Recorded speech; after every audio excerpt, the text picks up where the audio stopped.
Nangangarap na maging isang sikat na MLBB content creator na maging katulad ng ibang mga sikat katulad nila Inuyasha at Misaki at madami pa. Ikaw isa ka din bang small content creator kagaya ko? Ako kasi noon nung wala pang nagsusuporta sa akin ay nag-upload pa rin ako, nagsimula talaga ako mag-upload sa TikTok.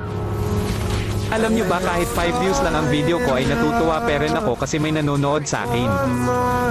At kahit pa man ganun ay hindi pa rin ako tumigil sa pag-upload kahit na pangit ang video na ina-upload ko. Lagi kong iniisip na kung may pag-asa ba ako na maging katulad ng mga sikat na content creator. Alam nyo ba na kapag may maglalib ay lagi talaga akong humihingi ng skin sa mga sikat na content creator. Wala kasi ako skin noon, haha, simula nung na-download ko ang Inventor ay nagagamit ko na ang mga dream skin ko.